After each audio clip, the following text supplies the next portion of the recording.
How's it going, ladies and gentlemen? It's Ginger Man's Packers. Yeah, I know I need a haircut. Look at this craziness. It's just a lot, you know. Hopefully y'all can still hear me. Today we're doing a Packers season recap. We're gonna be going into some good details, some good stats, and just the whole 9 yards pretty much. Hopefully it won't take too long. Try not to keep you out here forever. But some of the first things I kind of want to get through are just like I'm gonna go through the games, honestly. So week one kind of was a big thing for the, or like big recap for the whole season.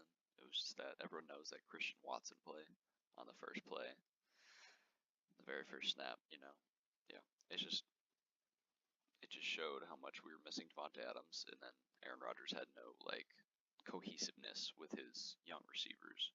We could still see it with Lazard, like he was good and connected, but like Watson and Dobbs were just like non-existent for a little while. So yeah, it was a rough week one, but then I mean we had a great little 3-win streak. I mean Chicago, terrible team, but it was still a pretty dominant win by 27-10. And then Tampa. I don't know how to rate this game because Tampa looked horrible this year, but they still had a lot of good pieces, and we held them 12 points. So it was a 14-12 game. So it was pretty happy about that game. And then week 4, we finished 3-1. I actually went to this game. It was a great game. Bailey Zappi tried to take us over, but we survived. Yeah, that was a really fun game to watch, though. I think Dobbs and Watson might have scored on that game, or no, I think Dobbs got called back. I think it was. But yeah, I mean, we started 3-1, and against Tampa and Patriots are solid teams. And then week 5 was the Giants, and that was just a messy game. Like they just picked our defense apart with like practice squad receivers. It was super weird. They just did crossing routes the entire time, and that was kind of like one of the big things this year. It was just like inconsistency on Joe Barry's side, because like sometimes his plans would just be flawless, and we'd hold people like the Buccaneers to 12 points or something. But then the Giants, playing with practice squad receivers and Daniel Jones, scored 27, and we lose. Because I don't know, he just seemed to not change his like plans at all. See, because I wanted to get rid of Joe Barry. I think we'll touch on this later, but I wanted to get rid of Joe Barry kind of midway through the season, because our defense just wasn't getting the job done. I mean, our offense wasn't either, but you got to help him out a little bit. And I don't think it was our defense's fault. I think it was the planning. But towards the end of the year, I mean, Joe Barry did great. So yeah, I don't know about that. So yeah, that was week 5. We lost 22-27. I'm gonna try to run through these a little bit. Jets game, we just got whooped. Honestly, Breece Hall just dominated us, and it was not a good game, especially offensively. It was pathetic outing as an offense. And then we just started picking up the losses, and then Washington somehow beat us. That was a pretty pathetic game too. I mean, it was at home for Washington, but it was an ugly game. We kind of got torched on like the secondary side, which was an interesting thing to see, which I think we improved on later in the year. That might have been scheme, that might have been players. Bills, I actually think this was a decent game. It still showed that we had like competitive edge. It's just the Bills were slightly a better team. And so yeah, that was 4 losses in a row right there. So we were 3-4 at the time. I think, was that 3-4 or was that 5? No, it'd be 3-5. Yeah, that was a rough stretch. And then adding our 5th loss in a row would be the Detroit Lions, where we scored 9 points. Defense did great, 15 points. Gotta hand it to them. But 9 points to one of the worst defenses in the league, even at Detroit, was really pathetic. So yeah, that was a rough one to watch. But against my home Dallas. We came out with a win, 31-28, with Christian Watson going off for 3 touchdowns. That was quite amazing. We'll touch more on him later. So that was good. Got a win on our chest, but then we lose the next 2 to the Titans. Titans at the time looked great, and then they just fell off. But at the time, they whooped our butts. Even though the game was 17-27, they whooped us. The Eagles game, however, I think it's an interesting one. This one might be dissected in its whole video as its own. I know you can only see my face, but like I'm looking at like all the stuff, and we kind of got some garbage time points, but it ended 33-40. We scored 33 points against the Eagles team. It's a very good team, but we did let up 40 points to the Eagles, which is fair. They have great offense, great scheme, ran the ball down our throats. That's the thing we'll touch on later, but our average yards a carry on defense was like 5 yards a carry, I'm pretty sure. And it was one of the worst in the league, and it just destroyed us. But the Eagles are a great team. They're in the Super Bowl. Shoot. So, take it with a grain of salt. And then we finally got a win on, after two losses, kind of got a win under our belt. But that's what Chicago Bears will always do for us, Yeah, and then we finally had a bye after week 14. And then the Rams game, ugly win, I think, but it showed we had potential. And then Miami game, really happy about this one. Our defense came up with 3 interceptions. I know Tua, was partially concussed, but I don't know. Scoring 26 against that Miami defense was really impressive, and it gave us some hope. Because before we beat the Rams, we had like a 6% chance of making the playoffs, and then after the Dolphins, we had like a 30, and then we whooped the Vikings. Oh, that felt good, especially because at the beginning of the season they whooped us, and then we dominated them. I mean, it said 41-17, but it was pretty much 41 to like 3. After that first drive, we just took over, which was great. And then finishing it off week 18, the freaking Lions, and we only scored 16 points against one of the worst defenses in the league. I had a bad feeling about the game, and that's how it went. I mean, there's not much else about to say. It was a rough one. It's been long enough now where we can honestly talk about it, and not get our feelings butthurt about it, because they just played better. They were able to get pressure on Rodgers and make him throw a lot of stupid throws and stuff. That was a kind of common thing this year. Rodgers would force the ball a lot more than he should have. It could be the receivers, but I think he forced it more than he usually does. So yeah, that was the 18 weeks. Finished 8-9. It's kind of sad to have a losing season, but to think about it, I mean, it was pretty bad. Especially that stretch, it was just so hopeless, because I guess it ruined our season. Because even if we had like 1 or 2 wins in there, we'd made the playoffs, and then I think we could have done a little something, because we had some good momentum. But yeah, finishing 8-9 was rough. But I want to go through a couple stats. I'm gonna use my cheat sheet. Let's see. Well, the only Pro Bowler we had this year was Jair Alexander, which was kind of concerning. In his own right, he had a good year. Honestly, I was happy to see him come back, from his injury last year, because, we really missed him out there. It sucks that Eric Stokes got hurt this year. It seems like we don't have very healthy corners, but we weren't bad for the secondary for sure. But the worst thing was, I think we gave up 5 yards a carry, and drafting 2 first-rounders on the front 7, and that number actually going up just kills. I mean, you can't give that up. We had it says 28th worst yards per carry allowed. I mean, we did average 4.6 yards per carry on offense, which is top 10. But like, we can't have that happen.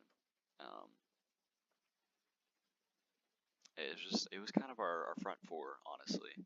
I'll say front 7. It was a rough year, especially after Gary went down. Gary's absence was absolutely insane, because after he went down, one of those early teen weeks. We just got no pressure. You'd watch the game for like 10 minutes on defense, and there'd be absolutely nothing going on.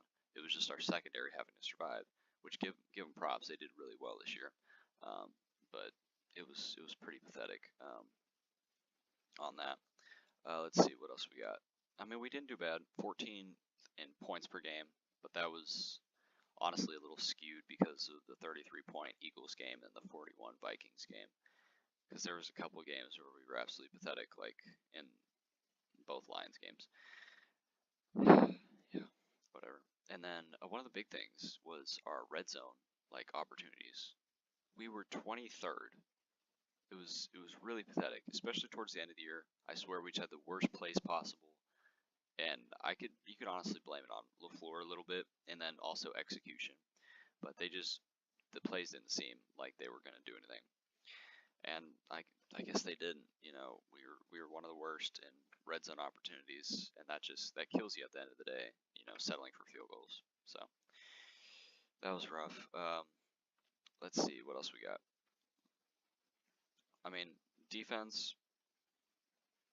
I mean, I was praising the secondary. I mean, they got the 11th most takeaways, and then their interception percentage was really good. It was actually second, which is pretty impressive per throw.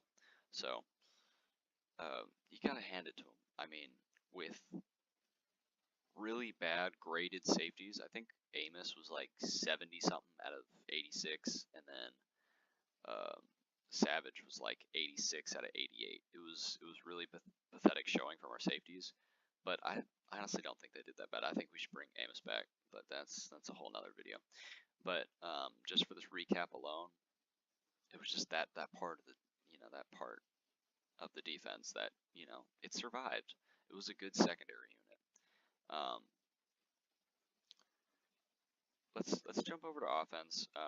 We can all agree that Aaron had a down year for sure, especially with interceptions. Like I said before, he was forcing a lot of balls, and that caused him to throw a couple more interceptions than usual. But he didn't look terrible.